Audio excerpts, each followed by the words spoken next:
Hello and welcome to this week's episode of the Veg Grower Podcast.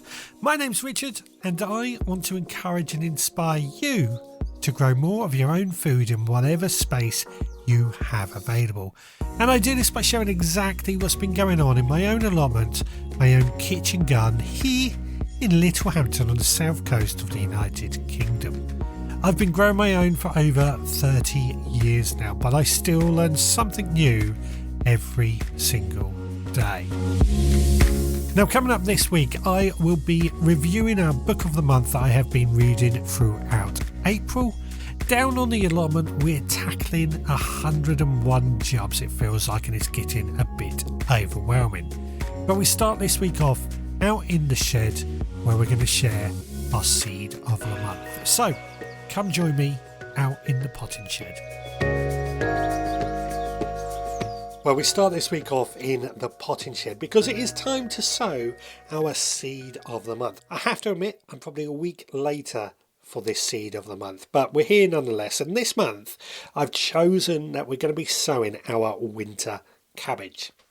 Now, winter cabbages, they are great for sowing throughout May and June. And the reason for this is that gives them a chance to really get big and strong to really tackle the cold winter months.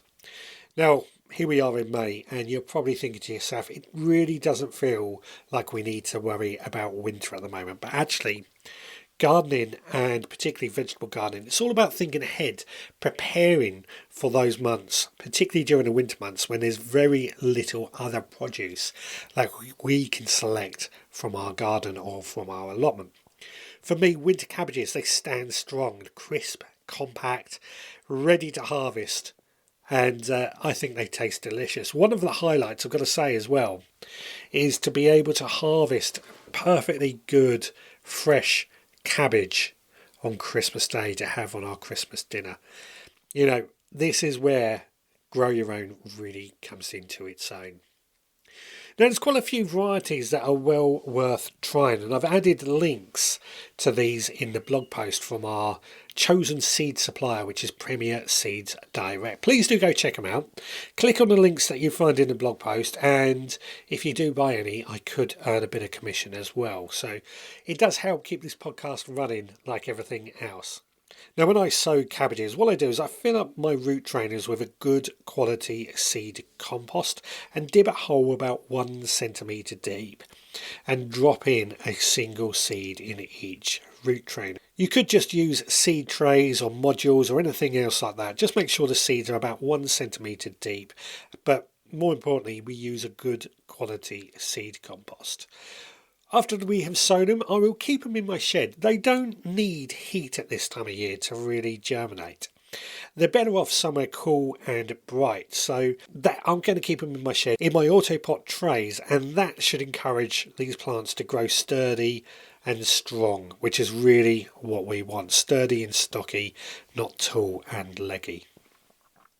Now, if you're sowing in modules and they need pricking out, you're best doing that once the 2 true leaves are showing. But for me, I'll leave them in the root trainers until the roots start showing out the bottom, at which point I will then pot them up into a bigger pot.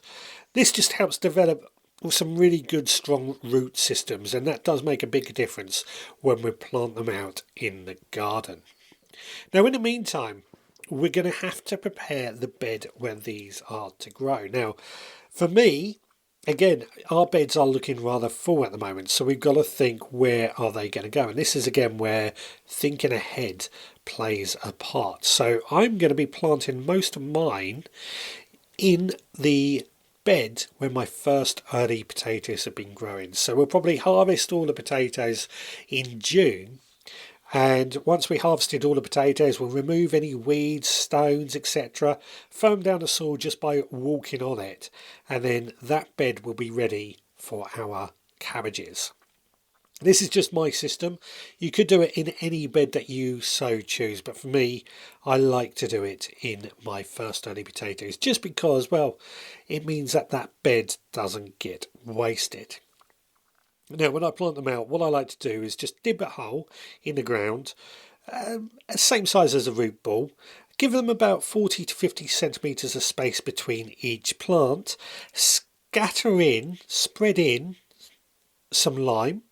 Now lime just helps adjust the pH, make it more neutral, which brassicas do prefer. And this also means that they reduce the risk of clubroot. And then all we got to do, once we've planted it, firm the soil again with the back of your boot, just pushing that soil in.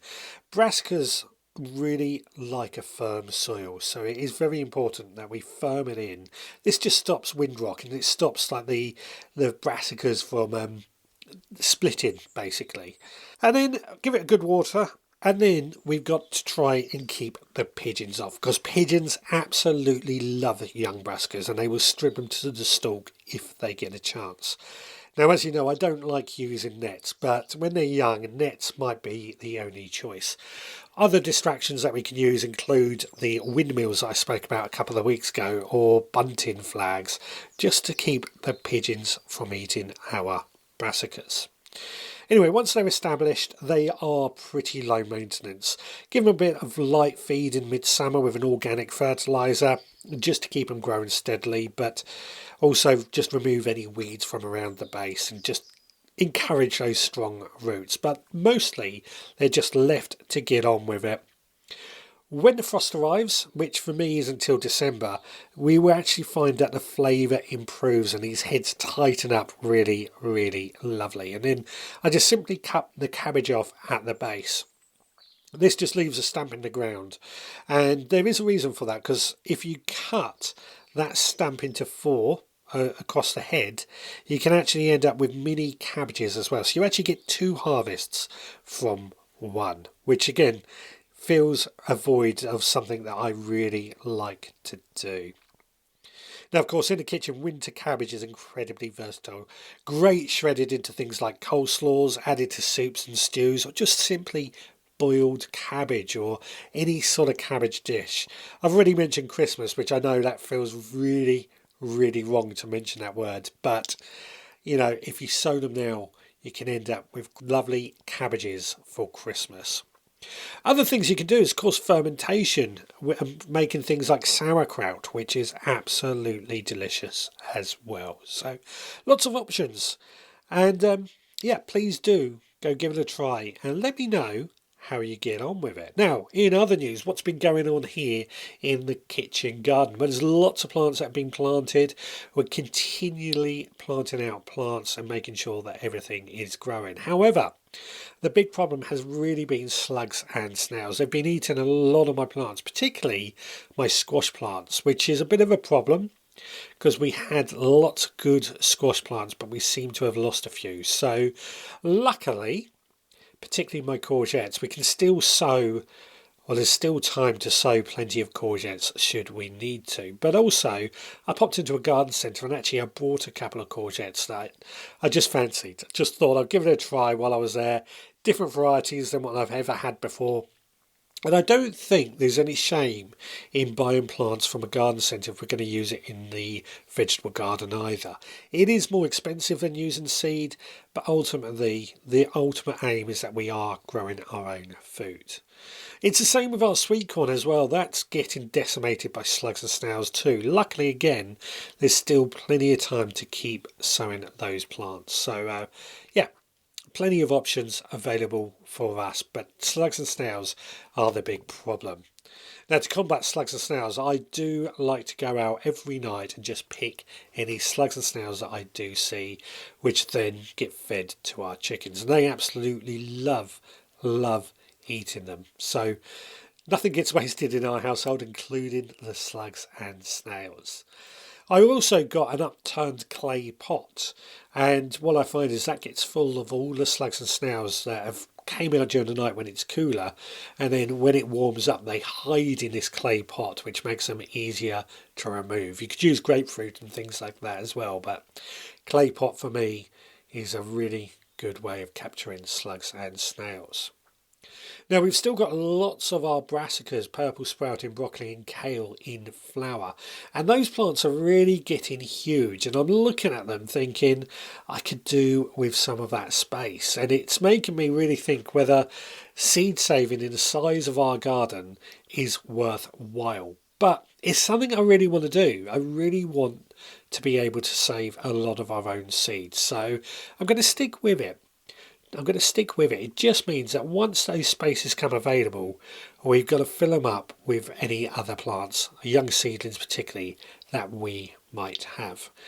But luckily, our garden is pretty full with lots of veg plants at the moment, so we're doing rather well. Well, I think it's time now to head on down to the allotment, and I'll meet you down there in just a moment. But in the meantime, let's find out what's been going on in the Supporters Club this week.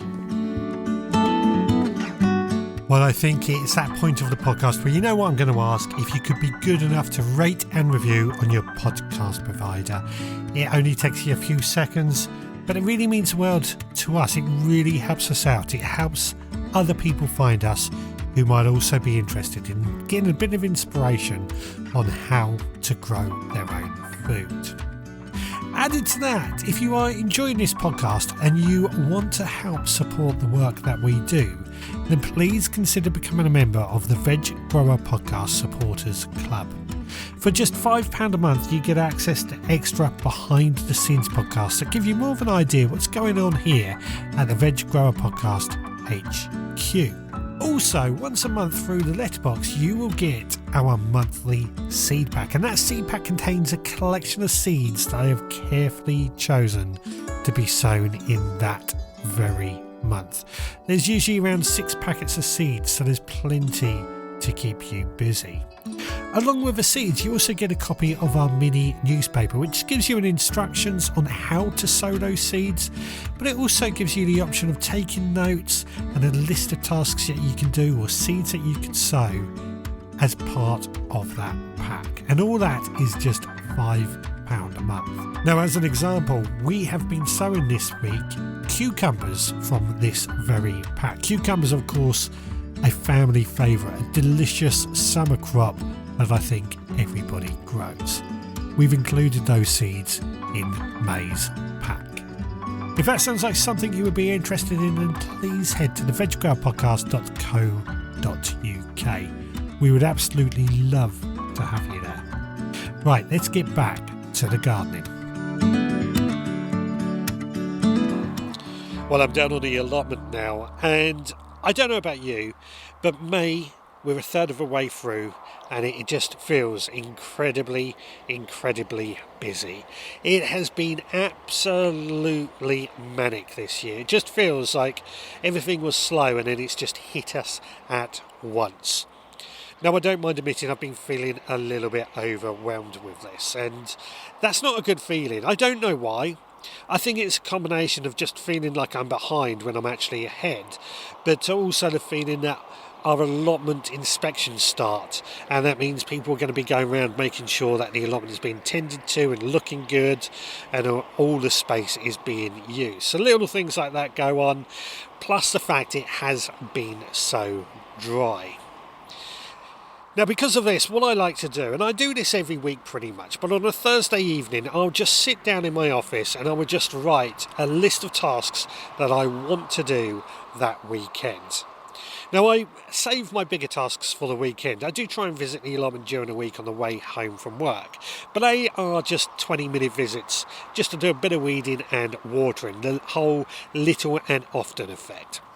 But on a Thursday, I would just write down a list of jobs, and I will also give them a priority. So a top priority would be, if I don't take action now, something is going to die or something is going to be severely damaged. Obviously, watering falls into that at the moment. It has been so dry lately, although it's just starting to rain now, but it has been so dry lately that just keeping on top of the watering is a must, and that, thankfully, has been a top priority. But added to that as well is just getting many more of our seedlings into the ground, plants that need planting.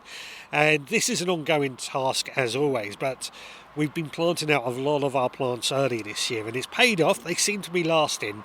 So that means our chilies and our aubergines and this week our cucumbers have gone into the ground. Now the cucumbers are looking great, I've got to say. They were starting to outgrow the pots that they were growing in, but they actually are not looking too bad. Bit of slug and snail damage, but that's to be expected. But I've got those in the ground, and I've got those growing up some of the hazel sticks that I harvest from my hazel tree. Now, I've got to admit, these hazel sticks can be quite thick, so they have been rather difficult to get in the ground. But once they are in the ground, once they are sturdy, they look great. They really do look so much better than bamboo canes. Anyway, our top priority jobs have been done, watering and planting, so I continued on with the next thing on our list, and this is just more general tidiness. This is to keep the allotment place, as I sometimes jokingly call them, happy. This just means I'm running around with a strimmer, cutting the grass, making sure everything looks neat and tidy, paying some attention to any bad areas, clearing away any nettles or anything like that that I have popping up in my allotment. Just generally making sure the allotment looks presentable. Now I often find again, by keeping on top of this on a regular basis means that it's less of a problem. It only takes a few minutes, but it does look all the better for it. And you've often heard me say over the last few weeks, just mowing the lawn regularly transforms the way the whole allotment looks. So that also falls into weeding as well, keeping on top of the weeding. Again, because I make regular visits, it doesn't take too long to do on a weekend either. Now this then brings me on to what I class as the more fun projects, the more fun tasks that, well, they could do with being done, but they're not as high priority. And this is where this week what we have been doing is actually cutting down some of our comfrey plants. So I've got comfrey growing all over my allotment. It's a fantastic plant. It's only really known of by allotmenteers. It's really good to throw onto the compost heap because it helps break down the compost. But you can also make a plant feed out of it and many other things like that. Plus, the bees love the flowers. Now I do have quite a few of these plants that just seem to pop up all over the place. Some that I do want and some that I don't want. So the ones that I don't want, I've just taken my hedge trimmer to and cut those down and pop those into the compost heap. This will help break down the compost material and lead us to making some really good compost in the future. The ones that I'm not too bothered about, the ones that can stay where they are, they're going to stay there because the flowers are going to help attract in those bees, and I'm quite happy with that. But there are many other things that we can use this comfrey for. In my tomato bed, for example, I've laid down comfrey leaves as a mulch over the comfrey plants. Now, comfrey is full of potassium, which helps encourage many plants to flower. So I found that comfrey, just laying out on the beds, on the ground as a mulch, has really helped boost the tomato plants or the cucumber plants as well. Anything that really flowers or fruits, the comfrey has helped as a mulch. And then of course we could just stick the leaves of the comfrey in a bucket with water, give it a couple of weeks to rot down, and there you go, you've got your own plant feed as well. Really good plant. If you haven't got comfrey on your allotment, go get some, but most people will have comfrey. The only thing to bear in mind is it does have a habit of spreading, and this is why I've got, looking around particularly, I've got comfrey popping up all over the place in places that I don't necessarily want it, but it is there anyway. So it has been a really good week down on the allotment once again. I do feel like the allotment is looking pretty good, I've got to say. The potatoes are up and growing. We've harvested more asparagus and more rhubarb. The garlic is looking really good as well. Really good. I'm not even seeing any signs of leek crust, which is really unheard of. However, because it has been dry, that may not be much of a surprise. We've also got elephant garlic that's popped up in places, and I'm starting to see there's some flower heads on those elephant garlic. Now when garlic or onions flower, it's not the end of the world, because you can just snap that flower spike off as soon as you see it. You can actually eat that flower spike. It does mean that the garlic will not grow anymore, it won't get any bigger, but it also means that the garlic or the onions won't store as well. So there's a few ways of looking at it, but either way, it doesn't mean you're not going to get a harvest. It just means they're a bit stressed, they've stopped growing and they've gone on to the flowering stage. So that's what's been going on here on the allotment this week. Plenty of things going on, as I said, plenty of great stuff going on, and I'm certainly feeling like the allotment is back in a good condition. I'm going to head on back home to the potting shed now, where I'll meet you and I'll talk about our book of the month. But in the meantime, let's find out what's been going on in the kitchen this week. Chopping all the veggies, sizzle in the air. Chef's got with the magic, smells are everywhere. Water starts to boil, onions hit the pan. Recipe of the week, let the feast begin. Cooking with Chef Scott, flavors come alive. Tune in every week for a tasty bite. Well, this week we have been making some broad bean smash, and there's really something special about broad beans at this time of year. We've been growing these over winter, they have came in early, and they are delicious in my opinion. Now, this is a really easy recipe to make, and it doesn't involve much cooking. All it takes is some broad beans, some garlic, some juice of a lemon, a handful of fresh mint leaves all chopped, some olive oil, salt and pepper. Perhaps, if you're feeling a bit fancy, a spoonful of ricotta or some crumbled feta just for extra creaminess. Now, to make this, all we do is quickly boil the broad beans for 3 or 4 minutes. Then we'll drain those and allow it to cool slightly. Then we actually slip the beans from the skins just for that best texture. Then we'll mash the beans with a fork. Depending on how you want it, you could have chunky or rustic. Then you add the garlic, the lemon juice, the mint, the olive oil, the salt and pepper. Stir it all together, keep mixing in and adjust the seasoning to taste. And then if you are using, fold through the ricotta or feta. And there you go, that is this broad bean smash made. Now you can use this spread thickly on bread or sourdough, spooned over warm new potatoes, or served alongside grilled halloumi or chicken. Just a few ideas of what you can do. It's a delicious dip to use. Now, you will find this recipe on the veggrowpodcast.co.uk, and of course there has been a link provided in this blog post, so please do go check it out. Now, this brings me nicely on to this month's book review. Throughout April, I have been reading the RHS book, Can I Grow Potatoes in Pots? This has been written by a Sally Nex. I have to say, this one really surprised me. Now, from the title, you would think this is a book purely about potatoes. And yes, it does cover potatoes brilliantly, especially if you're growing in containers, bags or small spaces. But actually, this book goes way beyond that. It's part of the RHS's Practical Q&A series and is packed with advice on all sorts of fruit and veg, from choosing varieties to troubleshooting pests to growing more sustainably. What I really like is the format. It's written a series of questions and answers, so instead of wading through long chapters, you can jump straight to the thing you want to know. Things like, do I need to chip potatoes? Can I grow veg in pots? Is thinning beetroot worth it? How do I deal with pests without harming wildlife? It's incredibly accessible, perfect for beginners, but still useful if you have been growing for years. Now, Sally Nex has a really practical, down-to-earth style. She's written for the RHS, The Garden, BBC Gardener's World, Grow Your Own, The Guardian, Countryfile, and she's got over 20 years of experience feeding the family from her garden. That experience really comes through. The advice is realistic, sustainable, and very achievable. One of the things I appreciate most is the sustainability angle. She talks a lot about reducing plastic, working with wildlife, and growing food in a low-impact way. It's not preachy, it's just sensible, thoughtful gardening that fits with how many of us want to grow now.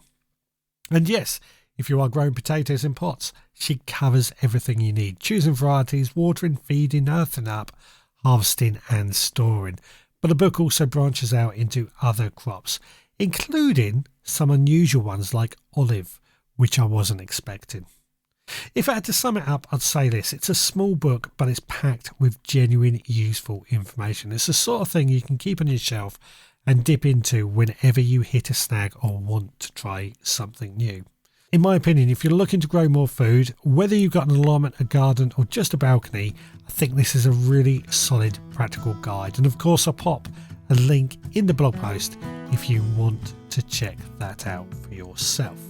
Well, that brings us up to the end of this week's podcast. I genuinely hope you have enjoyed it. If you have, then please leave us a rate and review. Now, I know last week's podcast was a little bit different. I believe we had a bit of difficulty with the sound I've had a bit of feedback from, but I did also get a review over on YouTube from Anna Jones, who says, excellent podcast. I always enjoy your reviews of gardening events. A wonderful chat with Lucy. Make a meter matter is a great idea. And the vegetarian recipe sounds perfect. Loved it. Thank you very much, Anna. I really appreciate that feedback. So please do rate and review. And of course, if you are enjoying this podcast, then please consider becoming a member of the Supporters Club. Details of which can be found at theveggrowerpodcast.co.uk.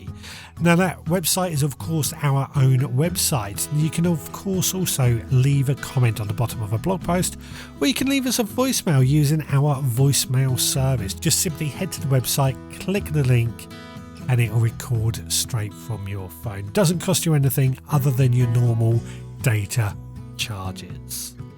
Alternatively, you can just email me, richard@theveggrowerpodcast.co.uk. I've had a few emails come in this week as well, which have been really appreciated. I'm going to go through those and probably bring those out next week. And finally, don't forget to follow us on social media. We're on pretty much every platform, so it would be great to have you there and hear from you on wherever that is. Well, I think that just about takes care of everything. So thank you once again for listening. We will be back again next time. So until then, please take care.